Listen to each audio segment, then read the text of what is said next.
Prontinho. Então, boa noite a todos, né? Estamos aqui reunidos em nome do Pai, do Filho e do Espírito Santo. Amém. Vinde, Espírito Santo, enchei os corações dos vossos fiéis e acendei neles o fogo do vosso amor. Enviai o vosso Espírito, Senhor, e tudo será criado e renovareis a face da terra. Oremos, ó Deus, que instruístes os corações dos vossos fiéis, com a luz do Espírito Santo, fazei que apreciemos retamente todas as coisas, segundo o mesmo Espírito, e gozemos sempre de suas consolações. Por Cristo, Senhor e nosso. Amém. São Miguel Arcanjo, defendei-me no combate. Seja o meu refúgio contra as maldades e as ciladas do demônio. Ordena-lhe Deus, instantemente o pedimos vós, príncipes da milícia celeste, pelo seu divino poder, precipitai ao inferno a Satanás e a todos os espíritos malignos que andam pelo mundo para perderem as almas. Amém. Quarto dia, o amor que inclui. Vamos fechar os olhos e, se possível, faça uma versão diferente da sua história.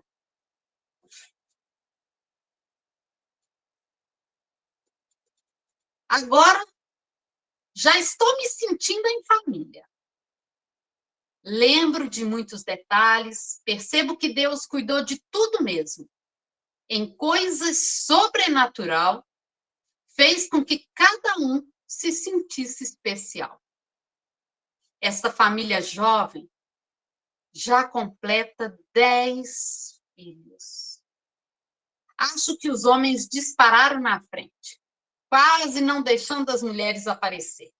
O placar? 7 homens e 3 mulheres. Preciso começar a falar que o futebol já começa a aparecer. E a coisa é séria. E quando sai briga, uns corriam e eles batiam. Aí gritava, segura o neném na cabeça! Se tem algo fantástico, em meu ver, foi a sabedoria deste jovem pai em não permitir a divisão na família e montar o seu próprio time de futebol. Este era um investimento que, com toda certeza e sem medo de errar, trouxe equilíbrio às diferentes personalidades e temperamentos. Entre os irmãos, eu acredito que tenha despertado também, com este esporte, a vontade de lutar para vencer, que em conjunto é mais difícil de errar. Eles aprenderam a confiar uns nos outros. Percebem? Como que com o esporte incentivado em casa trouxe lazer, maturidade e união? Assim, ele administrava mais fácil o trabalho digno entre os homens. Foi tudo mais bem resolvido. Agora eu começo a entender e a aprender com o meu passado. Mesmo em meio a todas as dificuldades, foi ensinado gratidão, educação e princípios.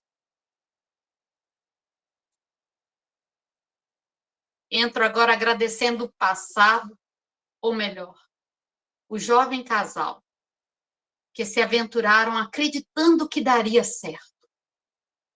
Pois quando ele percebe que a fé dele era algo em que não poderia faltar na família, foi a escolha acertada de ter escolhido a melhor parte.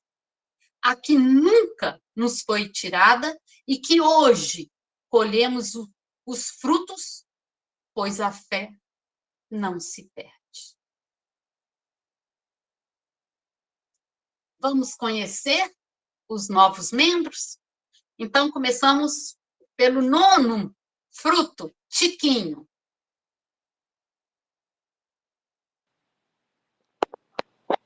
Olá, família, boa noite. Na verdade, né, Francisco Sebastião de Queiroz.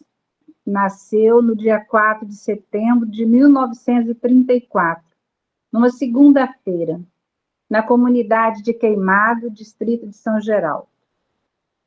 Sua infância foi como de todas as crianças desta época, cheia de peraltices e brincadeiras, principalmente bola, peão, bolinha de gude, e uma coisa que ele falou muito com a gente, que era o tal de piso-piso, que era um finco numa madeirinha. O pai dele, Juventino, exigia desde cedo que seus filhos trabalhassem. E Tiquinho encontrou seu primeiro trabalho no pomar de seu Juca Maurílio, não muito diferente de todos os outros irmãos. Ali aprendeu a trabalhar, mas não ter salário, porque todo o dinheiro que ele recebia, enrolava, entregava para o seu pai, e quando precisasse, é que teria que pedir ao seu pai para receber algum dinheiro. Na juventude, sua maior alegria era jogar futebol, com seus irmãos e amigos. Os campeonatos da cidade pegavam fogo, e muitas vezes terminavam em quebra-pau. A rivalidade com o time do União atraía muita gente nos campos. Trabalhou no comércio de seu pai por vários anos. Lembrar a gente, né, que o comércio de vovô Jovem era um shopping, né? Porque tinha de tudo. Tinha hotel, mercearia, padaria, sorveteria, açougue e por aí afora vai.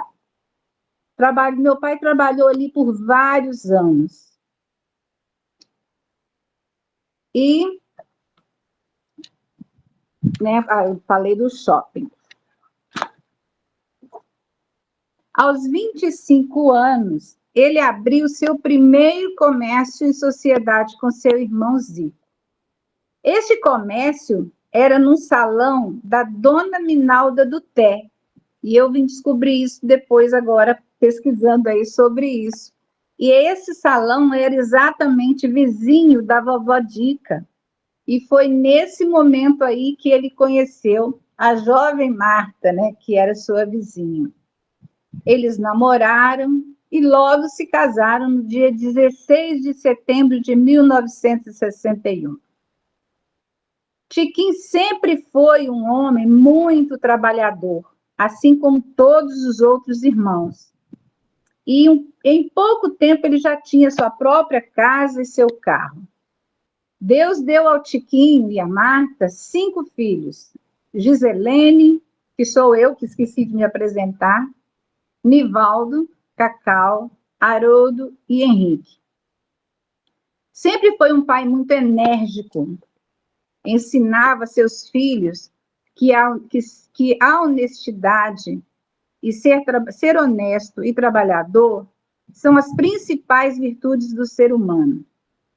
Apesar de ser rígido, ele gostava muito de demonstrar seu amor pelos filhos, levando para nadar em remanso, ver futebol no campo, pagar picolé para todos. Levava também as meninas, né? Minha irmã conta muito, a Cacau conta que ia jogar futebol em Senador Firmino com ele, e geralmente terminava em quebra-pau, né? Porque ele era o juiz, e ele defendia sempre. Então, eu vi muito essas histórias. Mas os filhos foram crescendo, trabalhando e casando. E assim começaram a chegar na família os genros, as noras e os seus apaixonados netos. Ah, esses netos do Tiquinho. Esses netos do Tiquinho eram a sua alegria. Queria ver ele feliz era quando reunia esses netos em sua volta. Ele não media esforços para alegrar seus netos. Até uma piscina ele construiu no terreno, no quintal de casa, em um pequeno espaço. Essa piscina não media 6 metros quadrados. Mas nesta piscina aí, os seus netos se divertiam e ali eles ficavam horas e horas com os netos. É interessante lembrar que nesse momento que ele construiu a piscina, eu lembro muito dos meus filhos, os filhos do Nivaldo. Todas as crianças que eles encontravam na rua, gente, ele levava lá para casa para jogar, para brincar nessa piscina. Então, vocês imaginam a quantidade de criança que ficava nadando nessa piscina de 6 metros quadrados, né? Mas era uma alegria.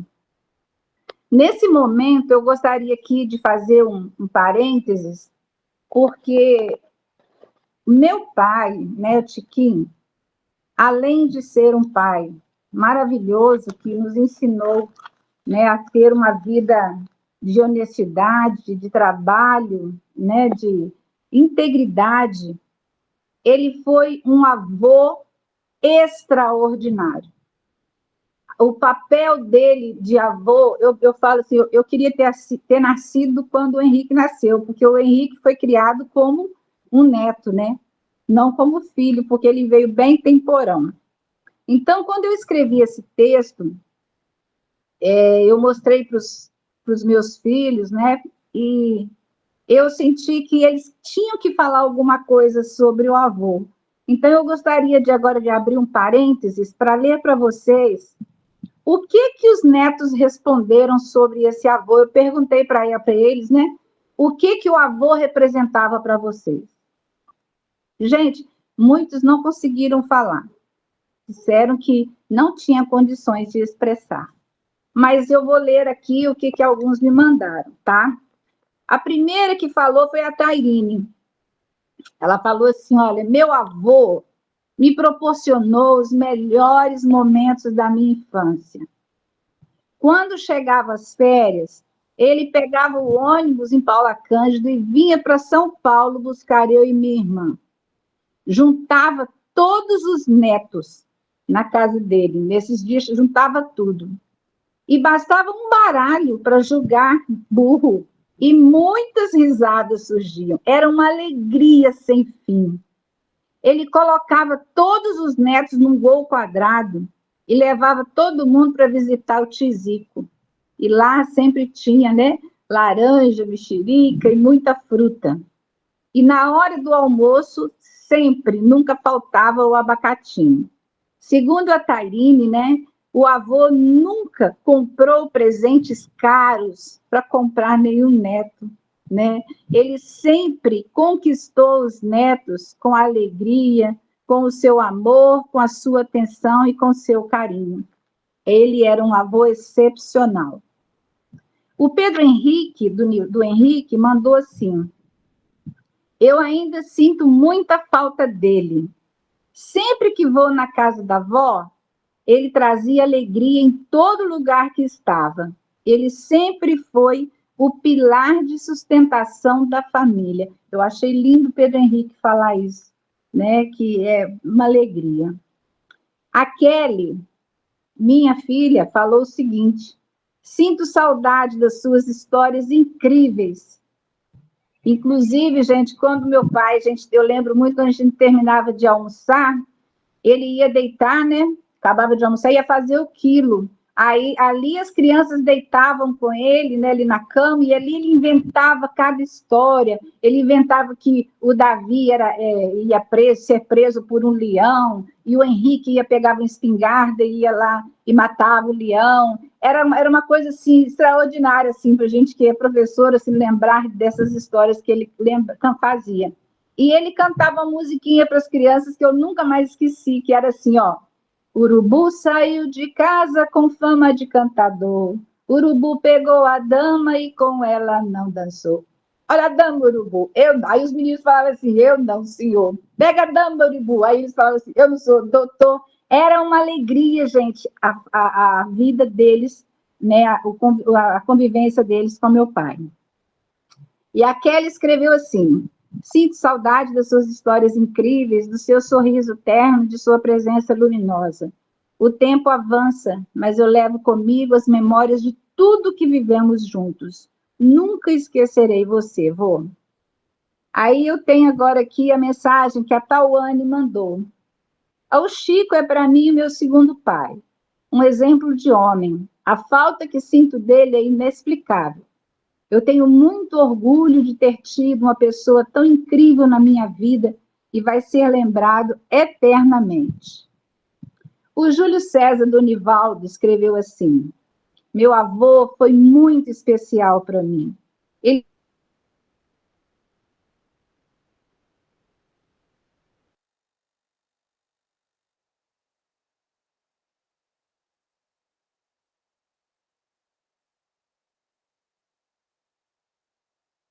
Acho que é a internet dela que travou.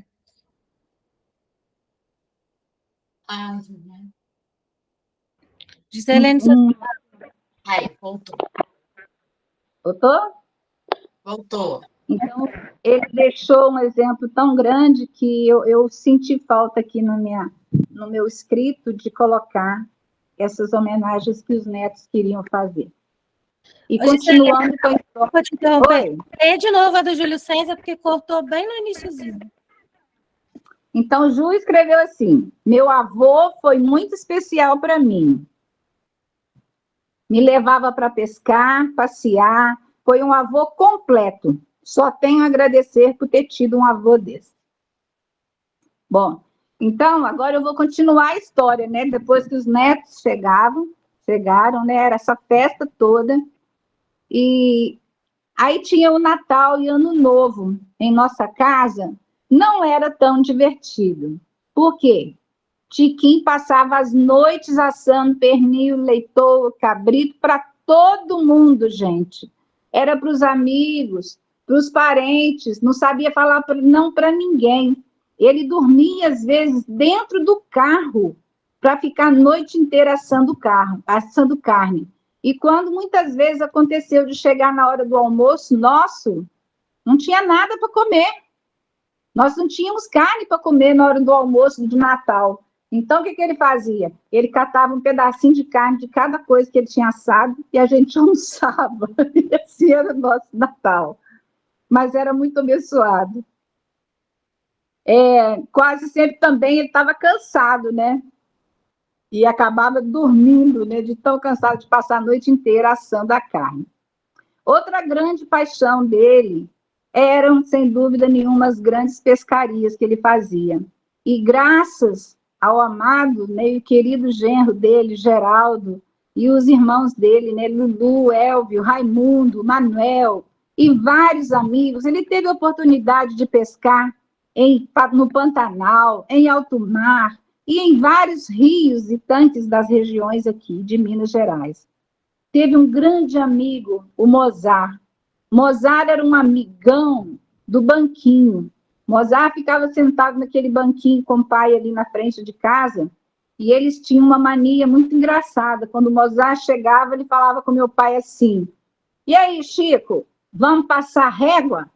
A gente já sabia, gente, que quem passasse na rua, na frente do meu pai, do Mozart, meu pai falava.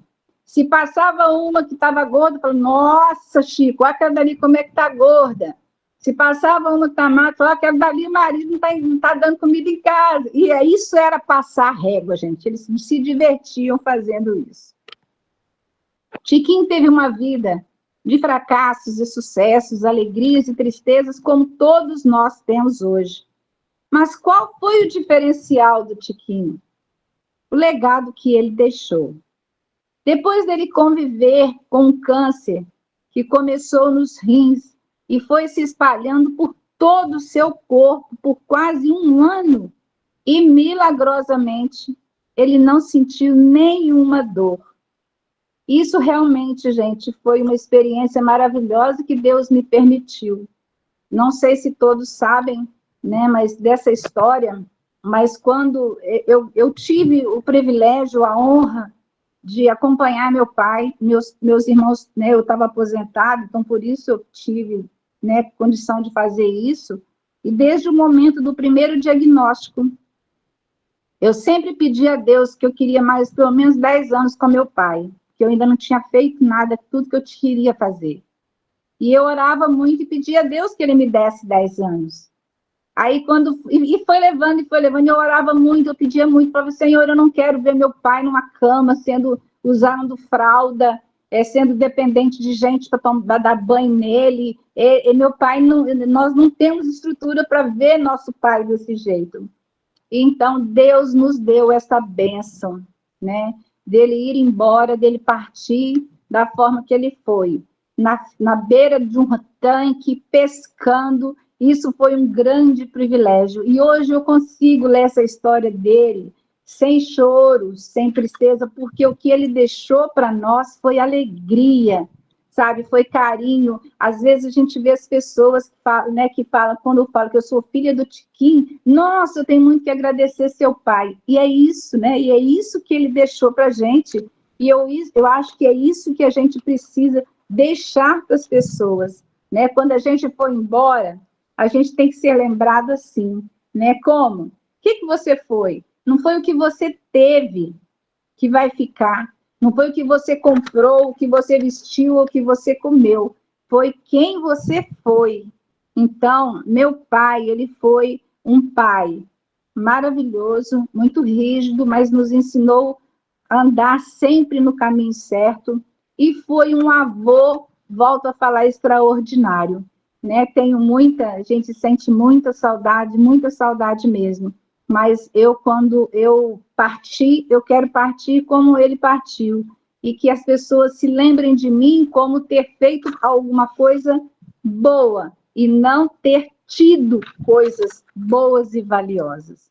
Então, eu deixo aqui o meu agradecimento por esse privilégio de poder ter falado um pouco mais, né, dele, não seguir muito o roteiro que estava lá no livro, porque lá não tem essa história que eu convivi 60 anos, né? Então, eu conheço mais a história do meu pai como pai do que como irmão da família Queiroz. Então, eu gostaria que vocês conhecessem quem foi esse Chico, esse Tiquinho, na minha família, na família dos meus irmãos, da minha mãe, né? E dizer para vocês, assim, que é uma alegria e é uma honra fazer parte da família Queiroz. Muito obrigada.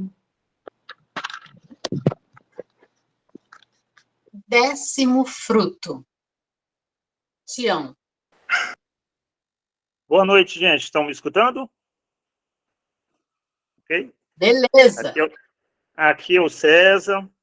Eu vou me apresentar aqui porque eu sou o 4º filho do Tião, mas assim como a maioria aí dos Queiroz, da turma aí, sou uma pessoa muito discreta, bastante tímido, vou ter dificuldade para falar, mas acho que fui escolhido aqui para falar de pai, do Tião, porque levo muitas características dele, dos Queiroz. Era chamado até de Queirozinho, porque o cabelo era enroladinho, um narizinho grande, né? E hoje perdi esse título porque eu já tomei careca, mas o meu filho é a cara esculpida de pai, dos Queiroz, então ele também, de vez em quando, ele vai em algum evento e eles chamam ele de Queirozinho. Vou tentar falar aqui, mas às vezes as coisas vão agarrar um pouquinho, mas peço um pouquinho de paciência, espero, como a Giselane falou aí, passar algo mais do que está muito bem escrito no livro, porque percebi também que a tia Eva, as pessoas que ajudaram ela a escrever o livro foram heroínas, porque pelo fato de sermos muito discretos, muito retraídos, é difícil tirar informação da gente. Então, eu entendo bem, então vou tentar passar algumas coisinhas de pai, de mãe. Mãe pode ficar tranquila aí que eu não vou entregar ela e o namorinho dela de pai, não.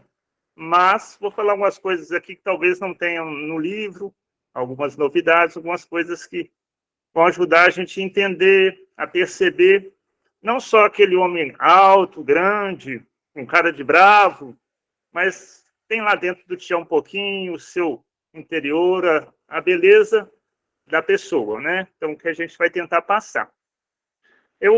Como eu sou mais retraído, né? Eu fiquei uns 3 dias aí suando a camisa, muito preocupado, li várias vezes o livro, né? Preocupado com o que eu ia falar. Então, vamos lá, ver se eu dou conta agora. Primeiro, eu queria falar de uma frase que é falada no início do capítulo dele aí, que fala assim: percebo que cada ser humano nasce com algo novo, que jamais existiu. E isso aí, assim, esse algo novo é algo que retrata bem a história de pai, do Tião. Pai foi uma pessoa incansável e sempre buscou algo diferente, algo novo, algo melhor, porque se preocupou sempre com a família, com seu grande amor, a Ivone, né? E procurou sempre buscar caminhos diferentes, novos, né? Para ser feliz. E tenho certeza que conseguiu e é realizado. Então, para começar, antes de falar um pouquinho dele, como o livro cita o nome dele, Sebastião, e a devoção de pai e de mãe religiosa é grande, né? Eles são muito religiosos, graças a Deus. Queria falar um pouquinho desse nome, Sebastião, porque ele cita São Sebastião.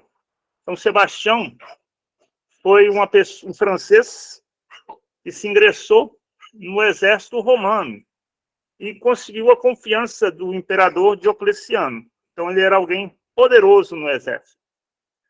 E silenciosamente, assim como os Queiroz são, né, silenciosos, quietinhos,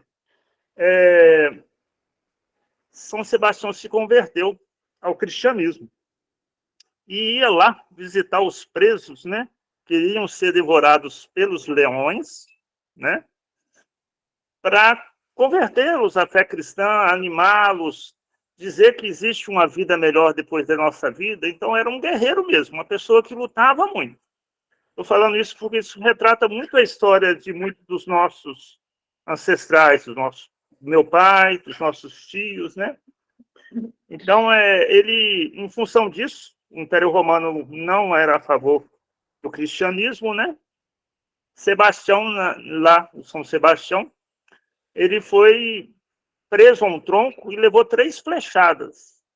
Mas, outra característica dos Queiroz aí, ele era muito resiliente, ele era teimoso, ele não faleceu. Algumas senhoras o socorreram e ele continuou a professar sua fé, a viver a sua fé. E é retrato do meu pai. O pai sempre foi insistente, desafios apareceram, ele sempre viveu a sua fé. No final das contas, São Sebastião foi açoitado até a morte, mas deixou o seu legado. E é interessante a história do São Sebastião, porque ele era do exército. E no livro retrata um fato que pai tinha muito fascínio pelo exército, gostaria de se alistar no exército. Felizmente não pôde, o jovem não permitiu, mas ele ficava admirando os seus amigos que chegavam no fim do ano de férias, com suas fardas, com as suas indumentas, chegavam do exército louco para ser do exército. Mas, vou ser um pouquinho egoísta aqui, que bom que ele não foi para o exército, né? Porque senão eu, os meus irmãos, seus netos, nós não estávamos aqui para contar essa história. Então, é importante contar isso, porque é fato que aconteceu na vida de pai. Mas pai, dos 7 aos 14 anos, ele é dessa turma aí que veio no carro de boi, de Monte Celeste. Ele até comenta que eles colocavam uns cestos, né, nas laterais do carro de boi, porque era tanta gente que vinha nesse carro de boi e não cabia, né? Então ele veio ali enfiado num cestinho, né, até chegar a Paula Cândido. Dos 7 aos 14 anos, ele trabalhou lá na estância do Zé Maurílio Valente, né? E, assim, queria fazer uma ressalva ao Zé Maurílio Valente. Parece uma pessoa muito generosa, muito boa, uma pessoa que, se eu tivesse a oportunidade de conhecer, eu gostaria de conhecer. O pai sempre elogia muito ele e a sua esposa, a senhora Simvalina, diz que eram pessoas excelentes, pessoas muito generosas. E tem um relato que ele fala que comprova isso, né? Que o Zé Valente foi prefeito da cidade de Paula por 2 vezes, acho que Visconde Rio Branco por uma vez, e o seu adversário, né, eu acho que é Zeca Ferreira, se eu não estou enganado, era o seu adversário, o inimigo político, ficou doente. E o Zé Maurílio fazia questão de visitá-lo, mesmo doente, mesmo sendo seu inimigo político, que a gente sabe que na época dos nossos pais, né, política não era fácil, era coisa de ficar inimigo, de ser difícil, mas o seu Zé Maurílio ia lá.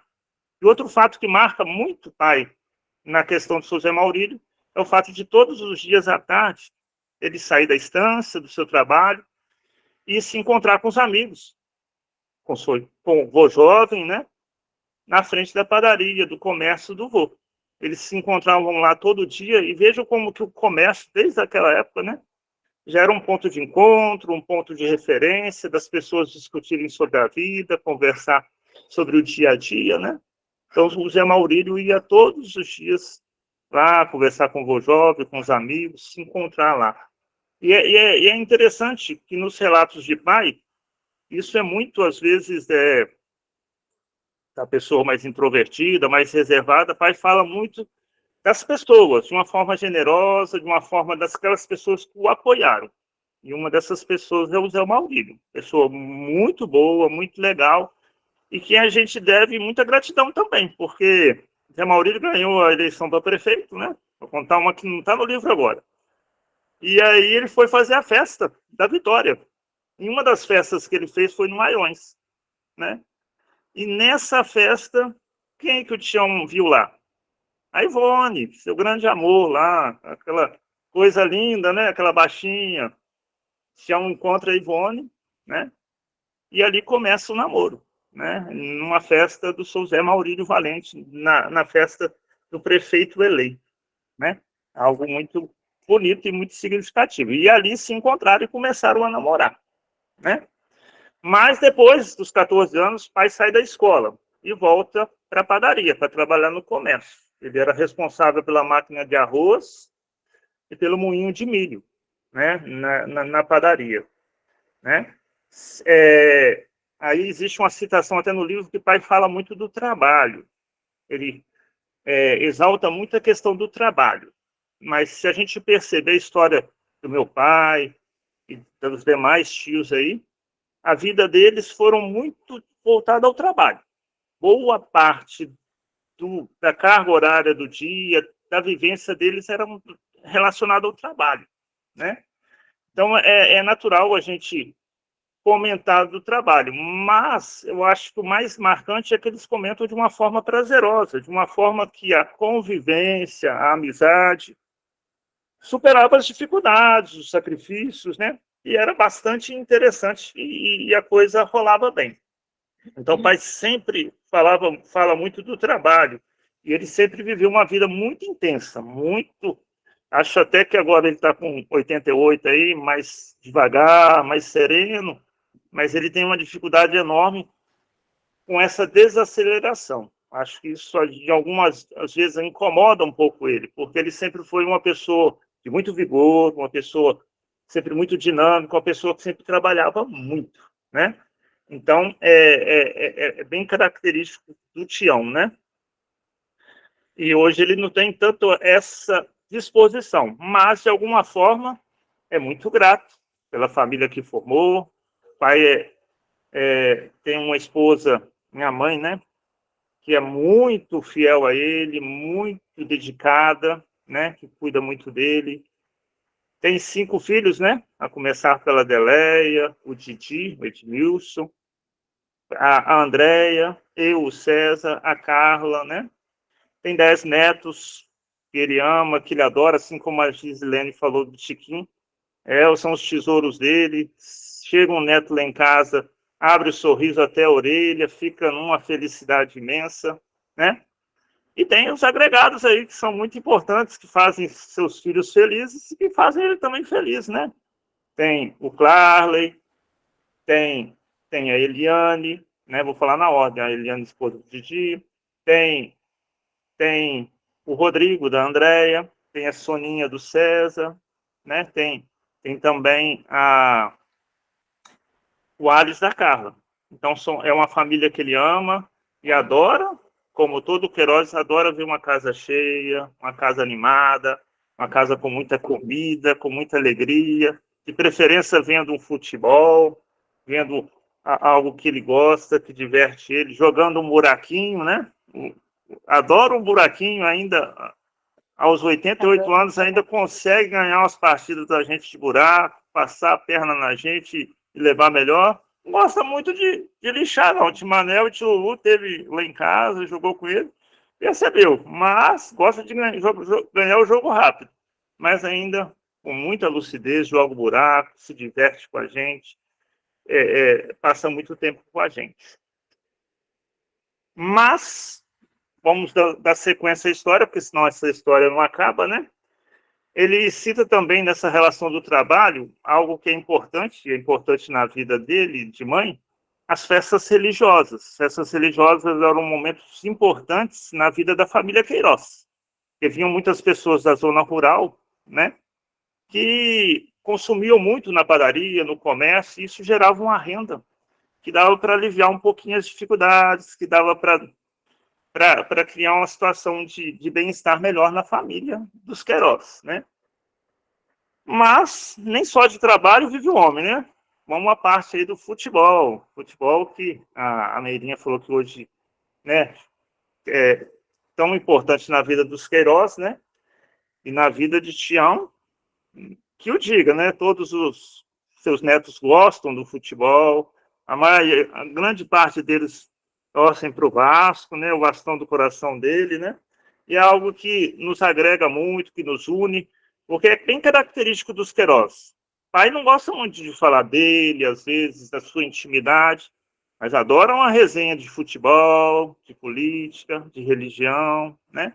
Você quer conversar com o pai, com o Queiroz, às vezes a gente reclama do fato da gente ser reservado, mas você quer ter um papo solto, fala do Flamengo, do Vasco, do Fluminense, do Botafogo, fala alguma coisa da política sem ser muito agressivo, né, de uma forma legal, o papo rola, né? Então é característico de pai e característico de muitos dos irmãos dele. E ele conta uma história que mostra e retrata bem como era a realidade deles na época, né? Ele fala de um jogo que eles foram jogar fora, eles ficaram o dia inteiro jogando fora. O pai fala sempre isso, que às vezes eles ficavam com fome, passavam fome, mas não largavam o futebol. Tá todo mundo ali jogando futebol. E que na estrada ele para numa pensão, né? E ele pede uma senhora que fritasse 6 ovos, ou preparasse, não sei se era fritura, né? Para ele comer com arroz, com feijão, e acha aquilo uma delícia, porque ele estava morrendo de fome. Então, assim, olha, assim, apesar de trabalhar muito, dava muito valor ao lazer, ao futebol, ao encontro com os amigos, com os irmãos, né? Acho que era algo muito marcante. E o futebol fez parte da vida dele. Ele jogou muito em Paula Cândido, depois se casou com a mãe, jogou no Airões, jogou aqui em Viçosa, na Rua Nova. Ele conta muitos casos dos locais que ele jogava, das pessoas que ele conheceu relacionadas ao futebol. E é interessante esse amor dele pelo esporte, porque tem dia que eu chego lá em casa e ele está vendo. Às vezes os meninos lá pular de skate lá e tá lá tranquilo, prestando atenção, vendo lá os pulos dos meninos no skate, tipo assim, um esporte que talvez não seja da época dele, mas que ele aprecia, que ele vê a coragem dos meninos, né? Vê muito vôlei, futebol, gosta dessas experiências, né? E o futebol, como a Meirinha disse, é algo que agregou muito, que criou um certo entrosamento entre os irmãos, entre a família, e é algo que faz parte, é algo que faz parte do sangue, do DNA mesmo do Queiroz. E os netinhos aí, como a Soninha está falando aqui do lado, adoram futebol. Chega lá, quer falar com o vô do futebol, tem alguns netos que são atleticano cruzeirenses também, mas conversam muito com o vô sobre futebol e o papo rola, né? Mas dando sequência, para não ficar muito extenso, aos 27 anos de idade, né, depois de algumas experiências, pai se juntou a tio Zico e a tio Zé do Teia, o Zé Lisboa, Zé Queiroz, né? E vieram para Viçosa. E aí montaram o Açougue Queiroz. Quero fazer um adendo aqui, eu sou a tio Zé do Teia. Sou um pouco mais jovem lá em casa, tive mais contato com ele, é uma pessoa 10, 11, 12, é uma pessoa excelente. A Meirinha, depois, a tia Teteca vai falar mais sobre ele. mas se ele não fosse casado com Tietê, acho que até ele seria Queiroz, que até o nome dele é Zé Queiroz, né? Porque de tanta identidade, de tanta amizade que ele tinha com os meus tios, com o pai, né? Então, eles arrendaram os bois, arrumaram os bois, colocaram num lote aqui no Bom Jesus, começaram, as coisas estavam difíceis, inclusive é interessante que o lugar onde eles arrendaram e colocaram esses bois para começar o açougue, é o local onde o pai comprou um lote e ele tem a casa dele hoje, era um pasto, né? E aí, assim, dentro dessa ideia de prosperidade, de visão futura, né? O pai comprou o lote lá no meio do mato. E deixou lá, cercou, e o negócio deu certo, ele construiu a casa dele, onde ele mora hoje, e a coisa deu certo. Lá no Bom Jesus, foi a primeira casa, foi o início de uma rua. Então, assim, ele tinha essa ousadia, essa busca, né, por uma vida melhor, e conseguia, através de pequenos gestos, ir prosperando, e conseguindo avançar, né? Mas a experiência sobre Queiroz, no primeiro momento, estava muito difícil. A freguesia era pouca, as coisas não iam bem, teve um problema lá de uma enchente que inundou lá, danificou uma geladeira, as coisas eram difíceis, mas o doutor tinha, o doutor Raimundo Faria, alguns clientes, Raimundo Faria, alguns clientes incentivavam muito a pai, a tia Zé do Té, a tia Zico, a manter o negócio, dizendo que o negócio ia dar certo,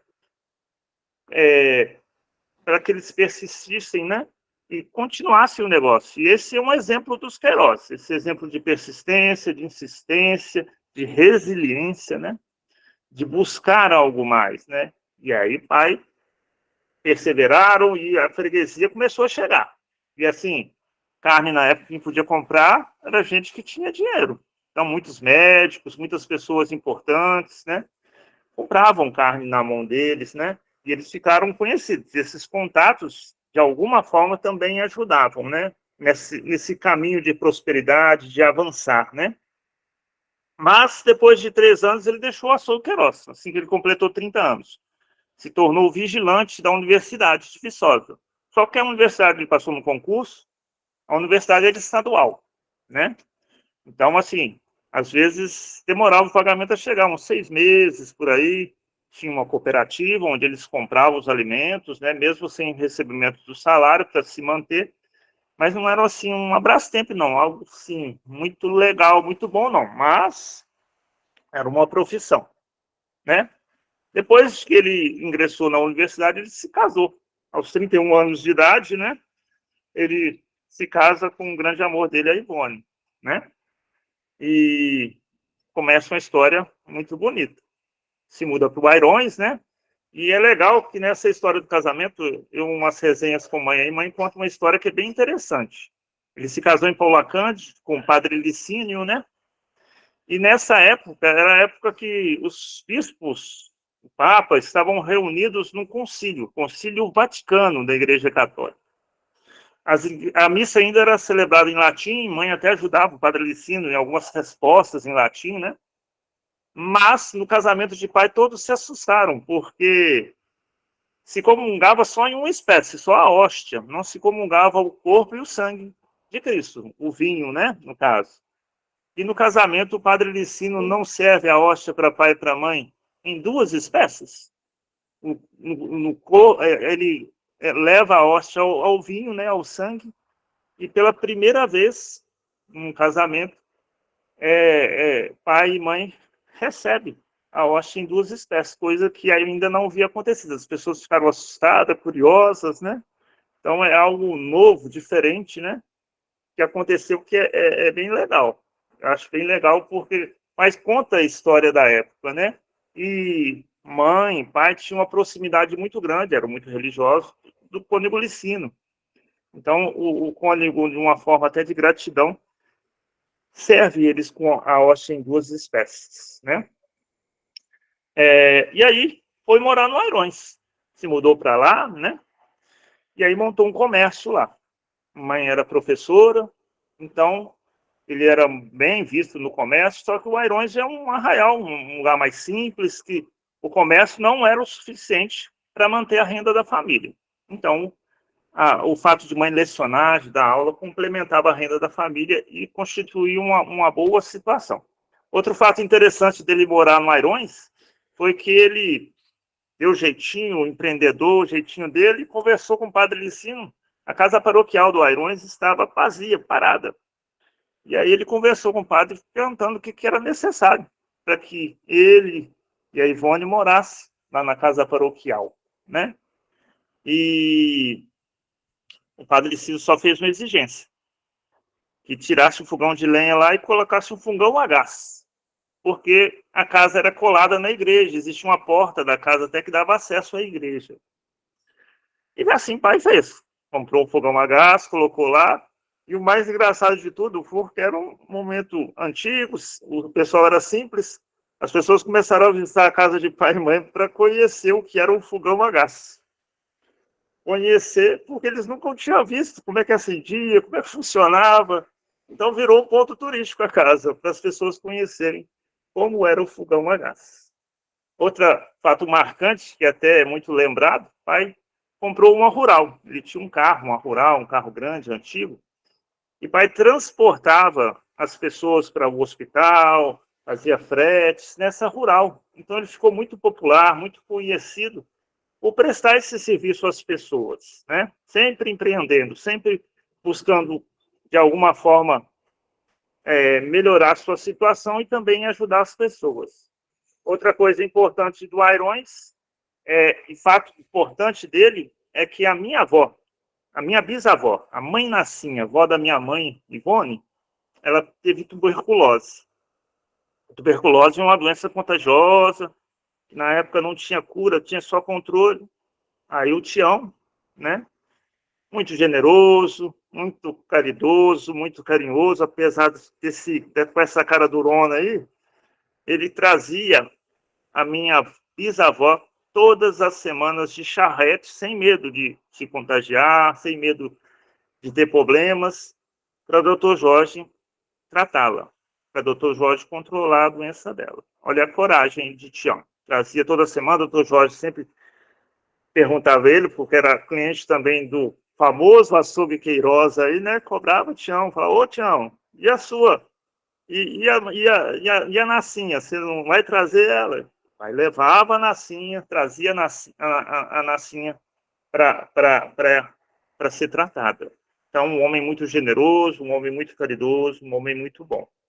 Mas Ivone perdeu o contrato de professora. E o comércio no Airões, ele não rendia muita coisa. Vai, Tião, de novo, olha o novo aí, voltar para Viçosa. Aí monta um açougue. Só que aí o açougue, na época que ele montou, não deu certo.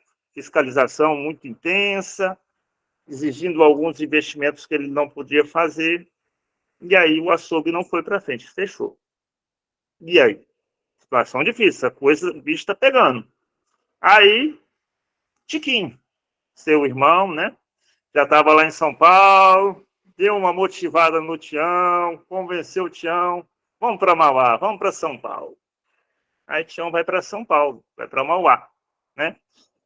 Pega um empréstimo na Caixa, tio Zé do Teia, o Zé Queiroz, o ajuda com metade dos recursos, o empresta, né? Tio Zico também o apoia.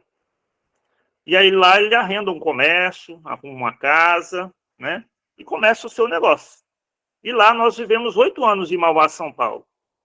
Foi o tempo de maior prosperidade da família. Lá realmente o comércio deu certo, as coisas avançaram. E assim, foi um momento diferente.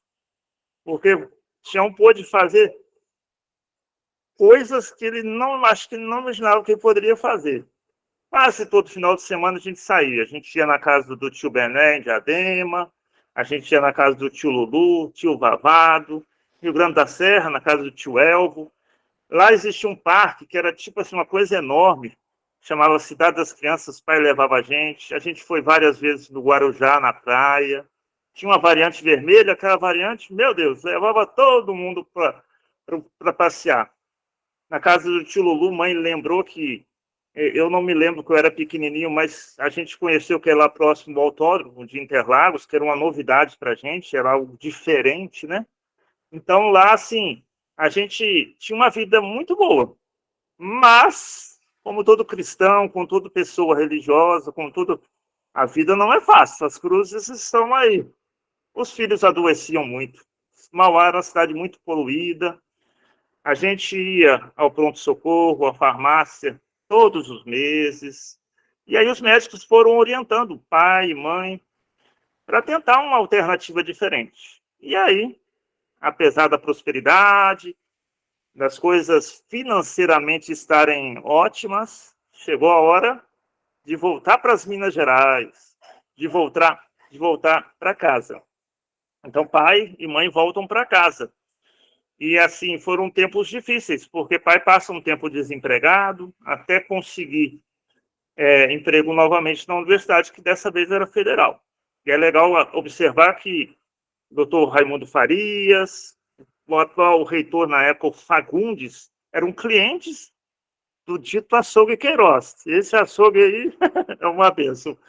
Eles ajudaram bastante ao regresso de pai na universidade. Pai regressou à universidade, começou a trabalhar no abatedouro, trabalhar com boi, com porco, voltou à rotina e em 2002 conseguiu se aposentar. Conseguiu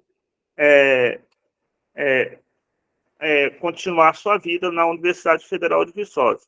Mas teve sempre muito êxito, porque conseguiu, com essas idas e vindas, o principal objetivo da sua vida, que era formar uma família feliz, uma família bonita, que os filhos estudassem, que os filhos pudessem ter ferramentas na mão que pudessem se tornar pessoas independentes, né?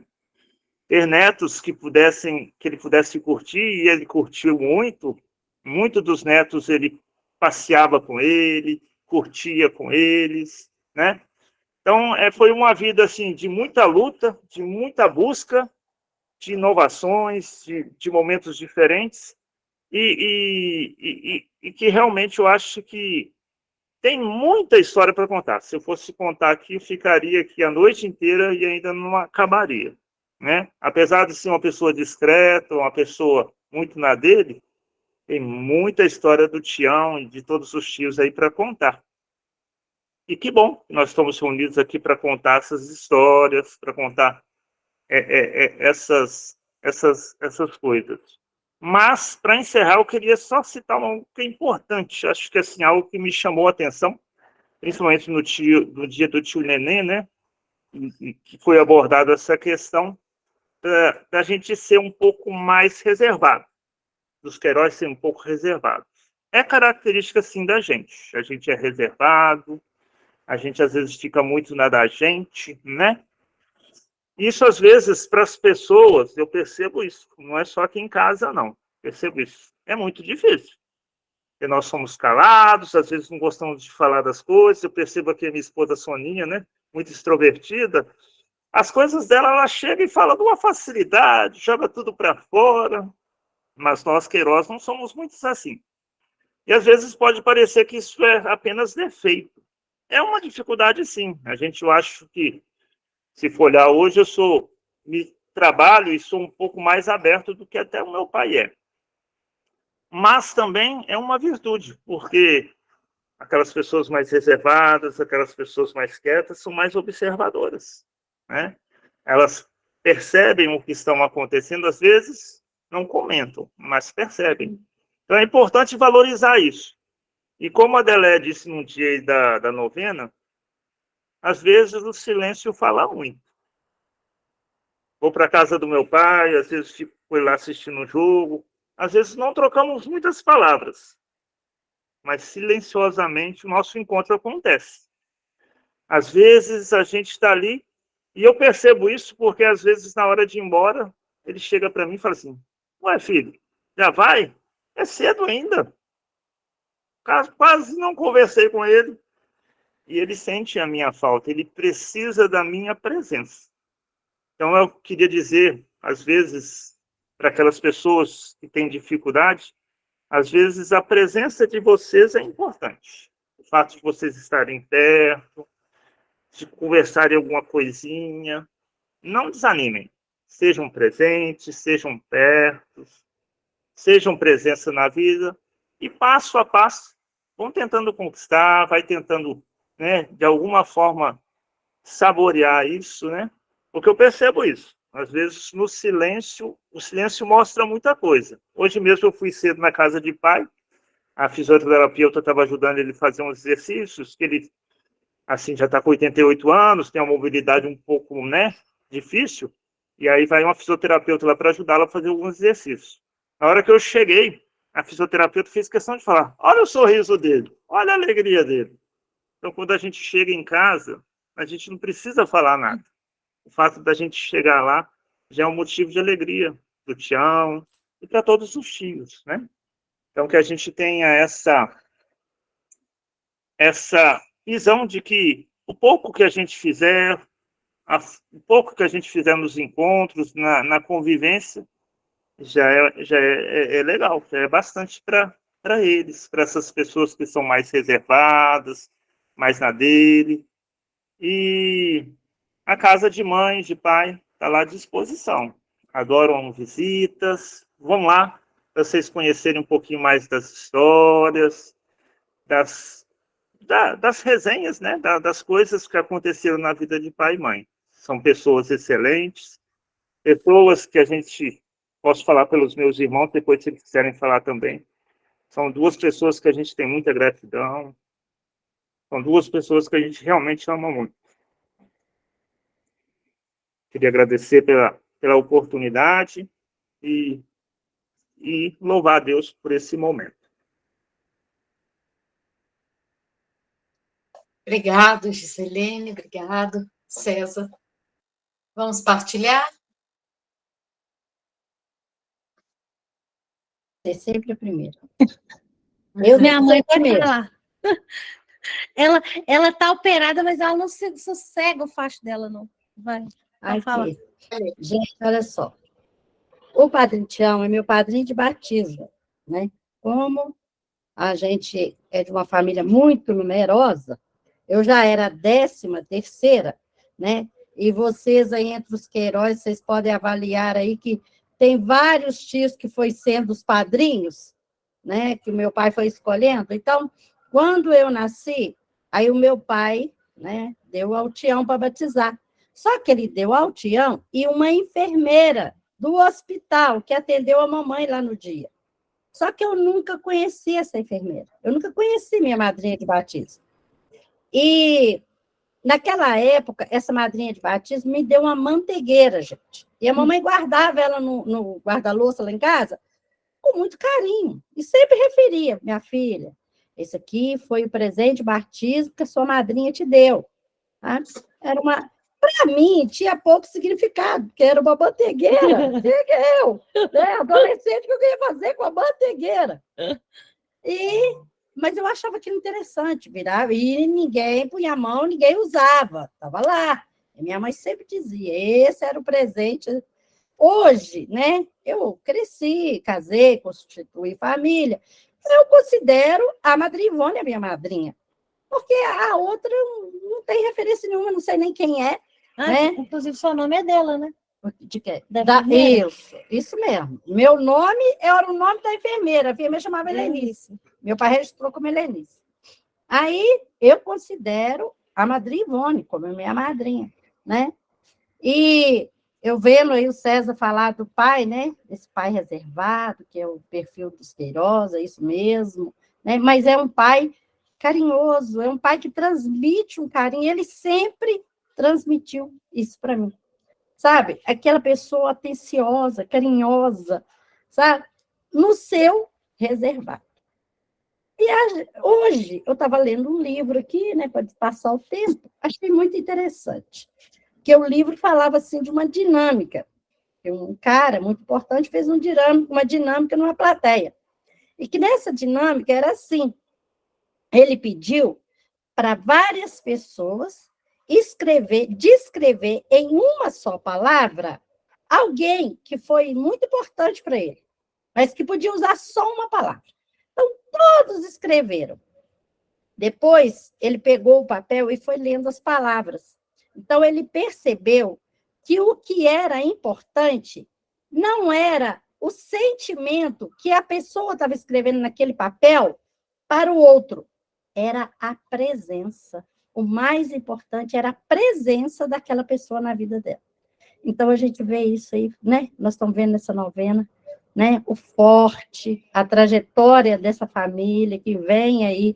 Hoje eu ainda falei assim com a Luana, meu Deus, está falando, mas aonde que esse futebol se constituiu aí? Começou a se constituir esse futebol aí, né? Então, o vovô foi sábio, ele esperou bastante o filho nascer primeiro e falou, agora sim, já tem homem demais. Vai dar uma briga danada, porque já tem homem demais dentro dessa casa. Vamos lá, vamos fazer um futebol, porque futebol você tem que ter regra, você tem que ter união, você tem que ter parceria, compreensão. Então, ele trabalhou tudo isso. E de uma forma alegre, feliz, brincando, prazerosa. E foi construir. Ele foi sábio demais, gente. A sabedoria dele foi enorme, né? Hoje, é engraçado essa novena, eu relato umas coisas para a Luana, de noite a novena aparece com o que eu relatei para a Luana. Está até interessante, que eu falei assim, Luana, eu nunca ouvi minha mãe reclamar de vovó e de vovô.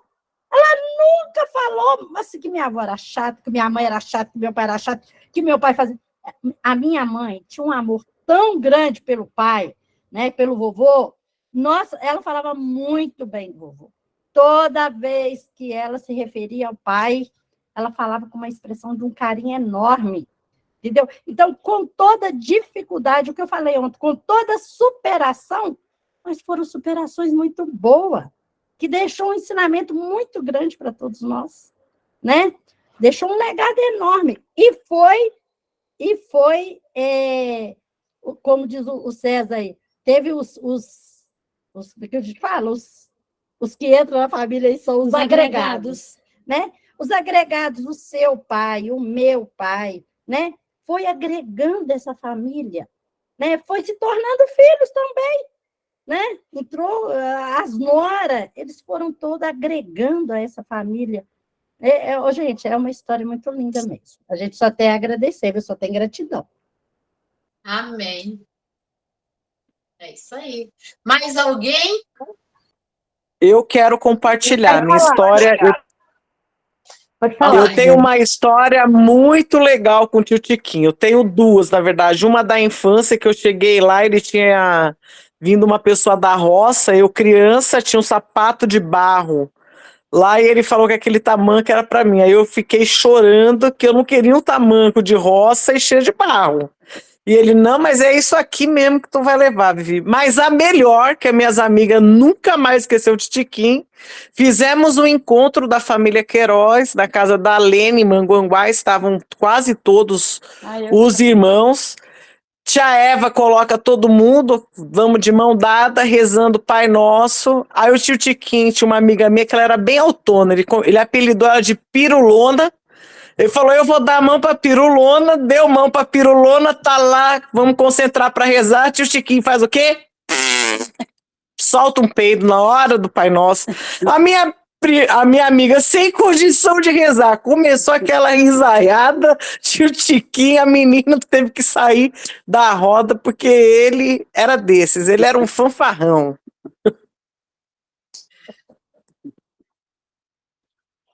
Bom, eu vou falar. Alô. Eu tive mais, assim, contato, né, com o Tiquinho e com o Tião, foi na vinda deles para São Paulo. Eu saí muito novinha de Paula Cândido, e aí quando eu ia lá, eu via, ia lá em Vovó Jovem, se estava lá eu via, mas não era aquela coisa, né, profunda mesmo. E quando eles mudaram para São Paulo, eu já morava com meu pai. E aí tem um fato que eu sempre admirei, né, entre eles, a amizade. Meu pai, mesmo ficando viúvo, tudo, ele foi um agregado, né, como falaram aí, ele foi muito agregado da família Queiroz.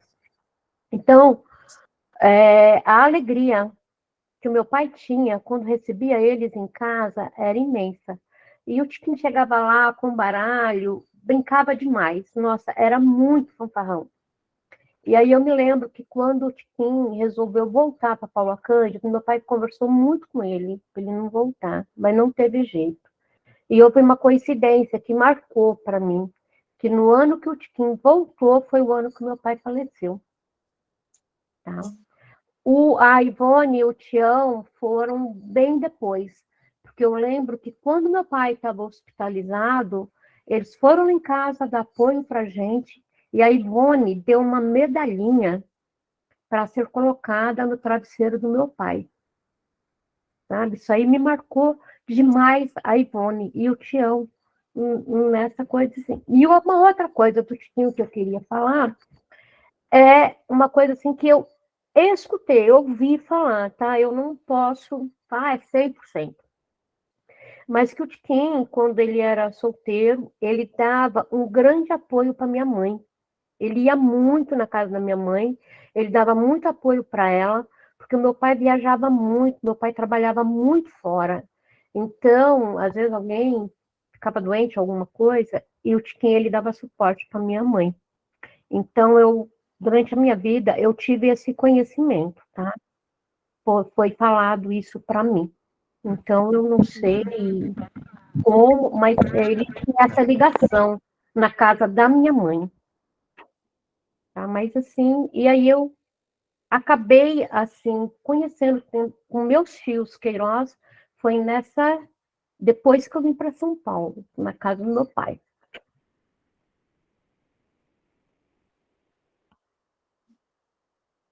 Uhum. Gente, Fala, tá Manuel. falando? Ô, gente, eles me contaram, é o melhor caso do Tiquinho. O Tiquinho era tão bom para todo mundo, que a polícia, quando pegava um doido aqui, levava lá na açúcar do Tiquinho, amarrava dentro do jipe dele, levava lá para Barbacena. Tiquinho tinha que ser motorista, é Tiquinho que levava. Toda a polícia pegava um doido, amarrava com a corrente aqui no jipe, era Tiquinho que levava. Ele levou muito doido lá para Barbacena. E ele era o motorista preferido da coisa, da PM. Esse caso eu gostaria de contar. Você levantou a mão, Gisele? Eu levantei. Eu acho que meu pai era o mais engraçado da família, né? Porque, assim, todo mundo tem uma história engraçada para contar dele. Eu vi a Viviane contando aí, né, do peido, né? Eu lembrei que quando ele foi comprar a aliança da boda de ouro da minha mãe, tava eu, ele, Cacau e Haroldo andando assim no calçadão de Viçosa. Aí tava acho que tava pai e Cacau na frente, aí entrou no meio assim entre eu e Haroldo, pai e Cacau, entrou duas moças, duas senhoras. Pai soltou um peido e as moças ficavam assim, nossa, que coisa horrorosa, que gente sem educação. Aí pai teve a coragem de virar para trás e falar assim: Gislene, foi você que fez isso? Você não tem vergonha, não? Mas aqui, a gente ria no calçadão até não poder mais, né? Adelaide, só para completar aí que você falou sobre sua mãe, ontem, né? Quando foi, não, foi ontem, não, foi anteontem, que falou sobre a tia Dalica, mãe se emocionou muito, porque mãe que tirou o ADI do canto da sua mãe quando ela faleceu. Eles eram vizinhos, né? Então, a mãe contou que seu pai, né, tinha assim, ficou desesperado, né, quando nem encontrou sua mãe do jeito que estava, e contou, né, que o Sr. Geraldo farmacêutico chegou lá, ainda tirou um espelho da parede, colocou para ver se ela respirava ainda. Então, mãe era muito apegada à sua mãe, né? Mãe sempre contou muito que a sua família era muito ligada à nossa. E eu lembro muito, César, quando a gente morava em São Paulo, e nosso final de semana era tudo na Catibené, né? Era aquela escadaria para subir, né? E chegava lá, aquele monte de gente que ia lá para visitar, para almoçar na Catibené no final de semana. Era uma festa mesmo, muito bom. Que bom. Então, vamos dar continuidade, né? A nossa novena. Hoje, eu tinha preparado, porque hoje eu queria deixar o dia como o dia da fé. Eu acho que o vovô, ele deixou isso muito forte para nós, né? Eu já vinha observando que na família não tem músico, não tem, né? Não tem algumas coisas mais engraçadas. Todos têm a fé. Então, eu fiquei pensando o que é fé para você? Se eu creio, eu acredito, acreditar não é fé. Porque eu pergunto para várias pessoas, você acredita em Deus? E ela diz, eu acredito, mas só não frequenta, assim não tem. Então, acreditar não é fé. Porque muita gente acredita. A fé é você ter a certeza, é a certeza de que Deus existe e que Ele é seu companheiro e que Ele vai te ajudar e que Ele vai te abençoar e que Ele está com você.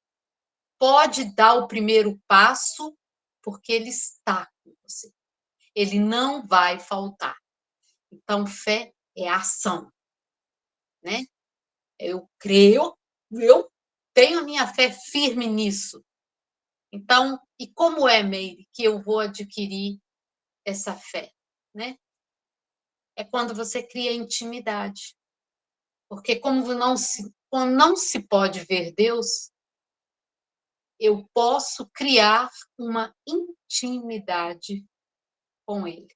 Então, se todo dia você parar, todo dia você começar a rezar, conversar com Deus, você está criando aí a sua intimidade. E na hora que você precisa, você vai estar firme na sua fé. Então, acredite, a fé pode fazer muitas coisas na sua vida e na vida da sua família. Coloque os seus filhos bem dentro, né, desse... Não fica, né? Se ele quer ser uma religião, mas tenha fé, meu filho. Tenta fazer esse Deus crescer de maneira certa dentro de você, para você nunca falhar. Para você ter sempre boas escolhas. Vamos para a música, Luana?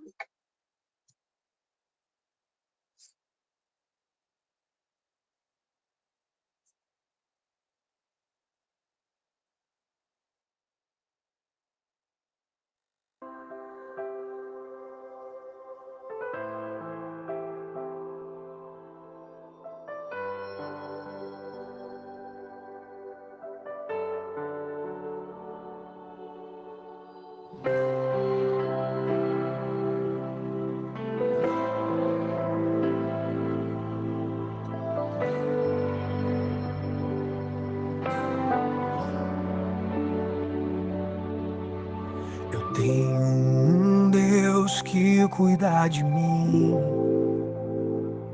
em cada detalhe.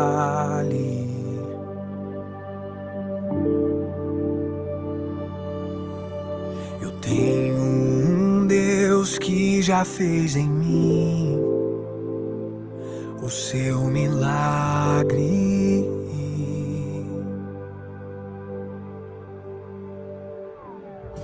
Livro-me do que eu nem cheguei a ver. Já tinha um plano certo antes de eu nascer. E pra cada coisa que eu ia perder, preparou o dobro pra me devolver. Abriu cada porta que o mundo fechou. Eu não valia nada, ele me deu valor. Mudou minha história e me fez alguém. E me disse que os seus sonhos vão além do que eu possa imaginar. Oh, Deus está cuidando de mim, nos detalhes cuida de mim. O seu amor é sobrenatural e faz com que eu me sinta especial. Deus está cuidando de mim, nos detalhes cuida de mim. O seu amor é sobrenatural sinta especial.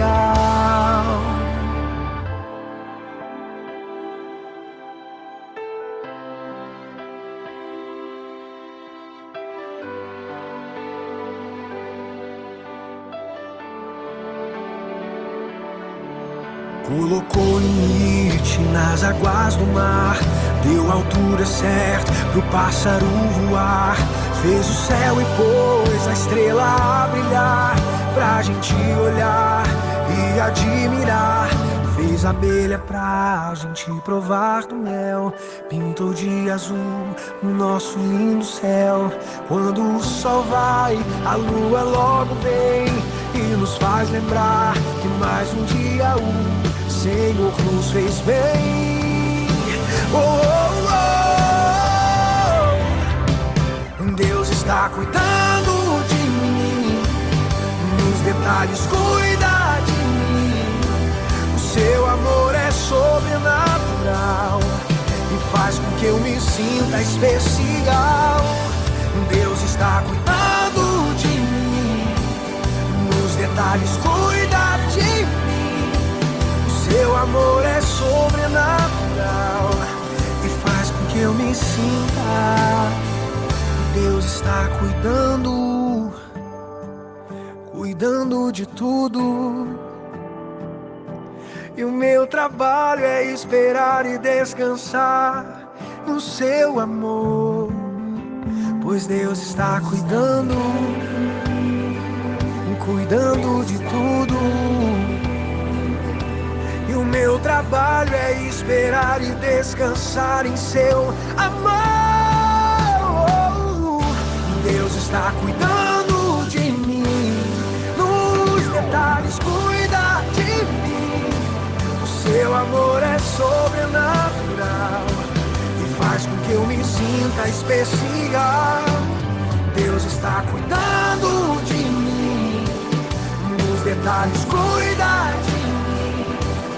Seu amor é sobrenatural e faz com que eu me sinta especial.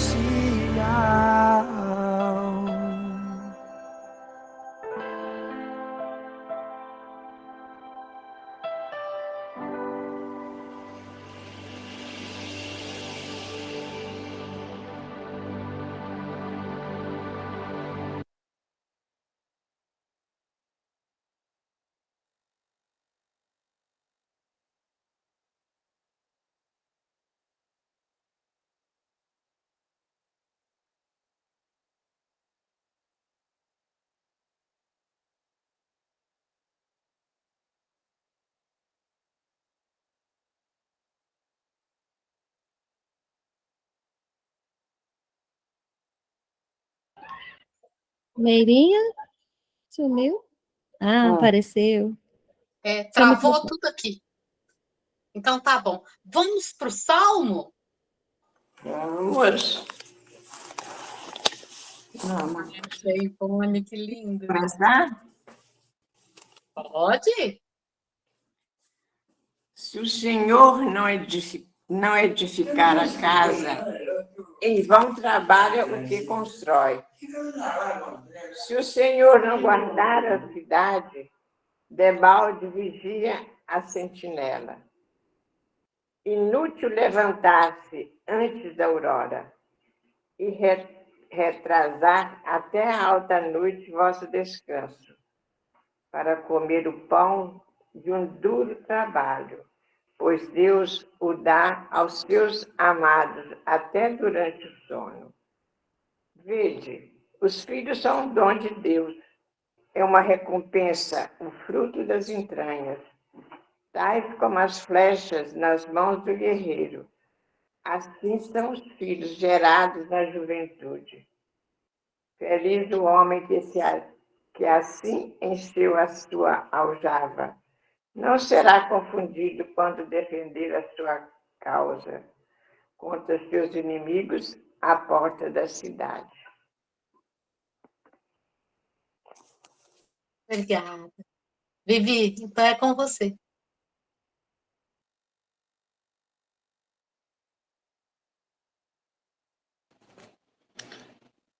Vivi?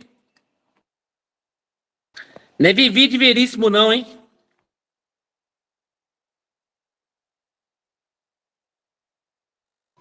É Vivi de Lulu. É. Ô, Vivi, o seu microfone está fechado. Vai ver que travou igual o meu aquela hora. Travou aqui, gente. Foi isso. Aí eu fui mudar de celular. Boa noite, galera. Estamos chegando na metade da nossa novena, hein, pessoal? Eu não sei para vocês, mas para mim tá muito bom. Tá maravilhoso, só tem gente boa. Quarto dia para a gente estar falando da prosperidade. Como foi o seu D para casa? Vocês conseguiram pensar o que você vai querer definir para o seu 2024 melhor? Muito bem. Eu Espero consegui. que todos aqui tenham definido e feito a tarefa. O quarto dia, gente, eu quero falar para você que para a gente caminhar para a prosperidade, existem as cordas invisíveis. E a minha pergunta para vocês é: qual é a coisa mais próspera? Eu gostaria que vocês me contassem qual é a coisa mais próspera.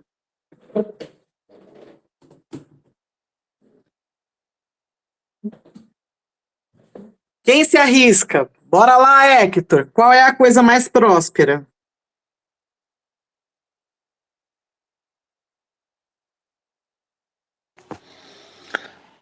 Tatiana?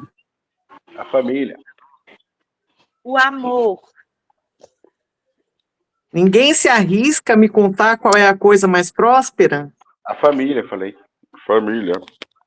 Eu acho que é um sentimento. O amor, para mim, é próspero. Eu acho que o amor deixa tudo melhor, mais fácil, mais próspero. A Beirinha falou hoje que hoje é o dia da fé. O que traz prosperidade é você acreditar, é você ter fé que vai dar certo. E você realmente fazer, né? É isso aí. Isso daí faz parte também. Gente, o que mais que dá mais? Eu acho que saúde, paz, a fé, amor, é um conjunto de coisas. Boa. Eu acho que é a ação. Porque não adianta nada a gente ter a fé, ter o amor, ter tudo, mas se a gente não tiver a ação para poder fazer isso acontecer. Perseverança. Perseverança. Coragem. Coragem. Pois é, tudo isso faz parte da prosperidade. Tudo isso faz a gente prosperar.